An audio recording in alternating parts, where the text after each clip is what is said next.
What if Russia could launch a direct attack on NATO within the next 5 to 10 years? This is the warning from Michael Cicere, a top defense and security analyst at the RAND Corporation, who recently spoke to US lawmakers about the growing threats facing Europe and the United States. Cicere explained that Europe is already under serious strain. While Ukraine is the front line today, the entire region faces growing threats from Russia's ongoing military and hybrid warfare campaigns. These pressures do not only risk the stability of Ukraine, but extend far beyond its borders, potentially affecting many NATO countries and US interests in Europe and beyond. According to assessments by European allies and intelligence agencies, Russia may have the capability to launch an attack on NATO countries within 5 to 10 years. This is not a vague possibility. It's based on a detailed analysis of Russia's current actions and long-term goals. Speaking to Kyiv Post, Cicere said there are 3 main factors driving this alarming forecast. First, Russia is continuing a campaign of sabotage, cyber attacks, and hybrid or non-linear operations aimed at European states. This means Russia is not only using traditional military force, but also tactics designed to undermine governments, spread disinformation, and weaken political and military alliances from within. Second, despite suffering massive casualties in Ukraine, with estimates reaching over 1 million,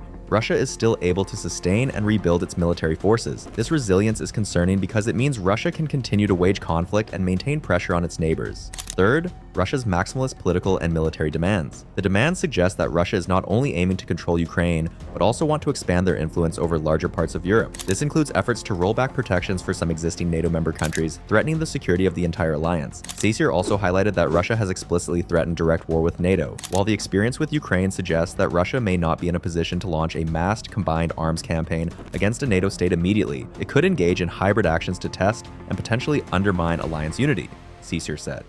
It is important to remember that Russia's invasion of Ukraine in February 2022 was likely planned as a rapid hybrid decapitation operation, an attempt to quickly eliminate Ukrainian leadership and resistance. When that plan failed, it resulted in a long, grinding war of attrition that continues today. Cicere warns that if a Russian peace is imposed on Ukraine, meaning a ceasefire or settlement favorable to Moscow, it could have serious consequences for the region. Such a deal would likely encourage Russia to extend its ambitions beyond Ukraine.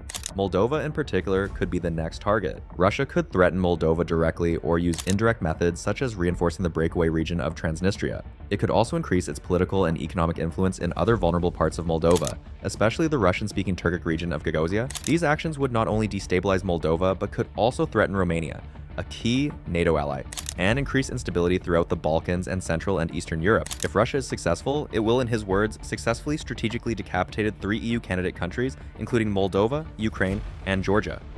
Another dimension of this threat is China's growing involvement. China financially and materially supports Russia's aggression in Ukraine and Eastern Europe. It has invested heavily in critical infrastructure like transit routes and telecommunications in the region and built a network of strategic partnerships. This partnership between Russia and China adds a geo-economic layer to the military threat, making the situation more complex and dangerous for European security and US interests. Meanwhile, NATO is not standing still.